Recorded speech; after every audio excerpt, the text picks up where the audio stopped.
And right now, I want to welcome to the show from the Indianapolis Star, Ryan Sabalow is with us. Ryan, thank you, sir, for your time.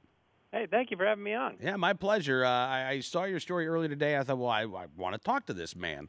And I love the column that you wrote for the Indianapolis Star. I'm not ashamed of taking my 4-year-old dove hunting. Ryan, let me ask you, first of all, what made you decide that you wanted to talk about this? First, just simply bring this out into the public. Well, I am the official. We've just all got new job titles here, and I'm the official Hoosier Natural Resources reporter here at the Star. And I thought that would be a good way of kind of introducing my readers to me and kind of where I'm coming from and things like that. All right. And you say that, when you kind of brought forth this idea, there were some editors, one said taking a 4-year-old dove hunting is pretty provocative. But that's not why you wanted to write about this. You weren't trying to stunt or be provocative here. In fact, I thought you had a very thoughtful point. Yeah, I mean, for me, the idea of taking my 4-year-old daughter dove hunting was, I mean, that's basically something, like I say in the column, I've been looking forward to my whole life because it's so fundamental. Hunting, for me, is so fundamental to kind of who I am as a person and how I grew up. I grew up in a rural Northern California logging community. My grandpa's a logger. My dad's a former logger. And, hunting was that was kind of one of the ways that those poor rural folks kind of supplemented their diet was the deer that they'd get. Oftentimes, driving along the old bumpy logging roads that they were coming home from a logging site, they'd see a deer and they'd get out and stalk it and that kind of thing. And and thankfully my dad growing up was taking me on those kind of experiences, and my fondest memories are, of him and I hunting together, as well as going out with my grandpa too. And so, as you say, you've been looking forward to this, to the point that this is not as if the first time your daughter became aware that Dad is a hunter was when you took her with you when you went dove hunting. This has been a part of her growing up as well. Yeah, we talked a lot about the column talks about how I've been kind of because this is a big part of what I do, and that being around death and carcasses and things like that, I'm always bringing home ducks or squirrels, or my friends are coming over and skinning deer in my shed, and that's just part of kind of growing up with me is that there's you're going to be exposed to that. And I talk about how some of my earliest memories are of similar experiences, and how particularly when you move into an urban area like I have, some folks who are constantly buying food from the grocery store have kind of forgotten that something had to die to make your meat. And I really wanted this column to be kind of a reflection on death and the idea that there's something sacred about getting meat from something onto your plate. And I think we forget about that a lot of times. No, I think you're absolutely right, and this is something that certainly hunters and sportsmen.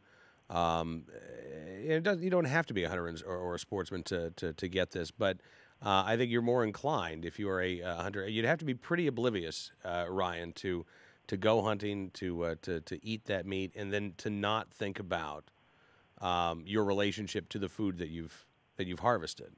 Yeah, and I mean, honestly, when you do it yourself too, it may not taste better to somebody else, but it sure tastes better to you.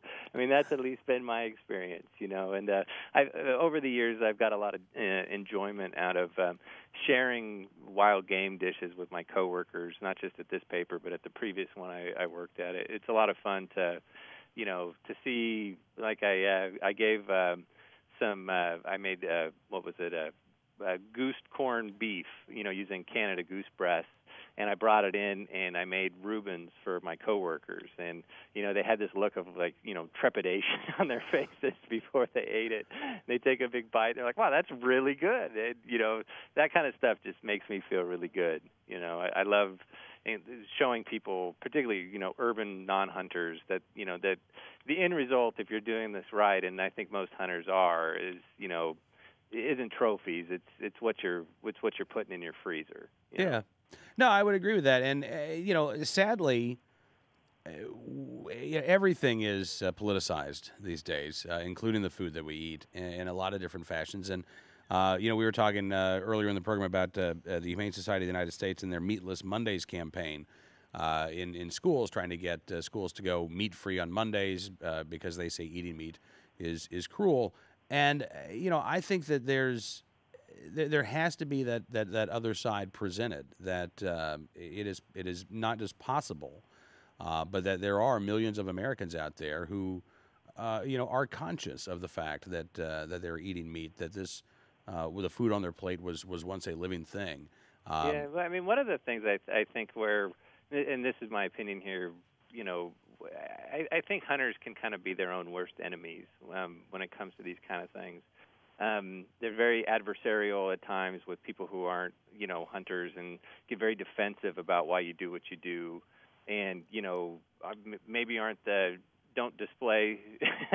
my favorite example of this is hunters posting on social media pictures of the big buck that they got without any kind of idea that that could be offensive to somebody who's not a hunter, without kind of any kind of explanation of why that hunt for you was very special, and what you're going to do with the meat, and things like that. I think we as hunters can do a much better job in terms of public relations, I guess, of kind of selling the this locavore movement that we were the originators of that. Right. You know what I mean? I would say that and I see what you're saying. I would say that a lot. I would guess for a lot of hunters that doesn't even enter their mind. They don't even think about it. No, right? they don't because. But I mean, from my perspective, being around a lot of non-hunters all the time in an urban setting, I become very conscious of that, and I think in terms of outreach and what reaching out to people, I think that a lot of folks, particularly, the organic, food, non-GMO types, would find the idea of hunting extremely appealing if, it was presented to them in a less of an adversarial kind of a way and more of a conversational. All right. So speaking of adversarial versus conversational, what has the reaction to your column been? Was this a provocative column? Have you had people say, Ryan, it's horrible. I can't believe what you're doing with your kids? No, not really. And part of that is Hoosiers are pretty rural folks. I mean, Indianapolis is a big city, but as soon as you drive, 10 miles or so, you're out in cornfields and things like this. So I think people relate to it. But yeah, I haven't really got a lot of negative feedback. There's people who are on our Facebook page and things who are appalled by it. But, I think the idea that I really wanted to have I sat down and we had a good conversation with my editors about kind of where we were coming from on this and talking it through. And I think that really helped deflect a lot of the criticism. And, like I said, the idea of if you have a conversation with somebody about this, it's a lot easier than shouting at them.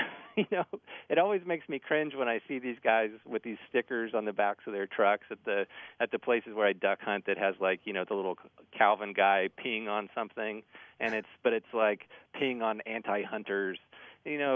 That's the kind of rhetoric that I don't think anybody wins from, and if anything, just kind of makes those type of folks dig in their heels.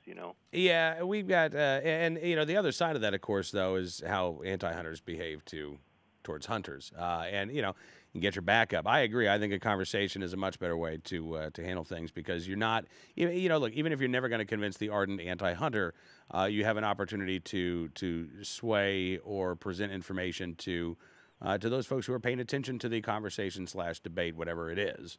Right. Those are the folks who I think are actually you have a chance to influence by how you act. I mean, we talk about being good ambassadors for the Second Amendment on this program. Being a good ambassador for your hunting rights is very important too. Yeah, I would agree. Yeah.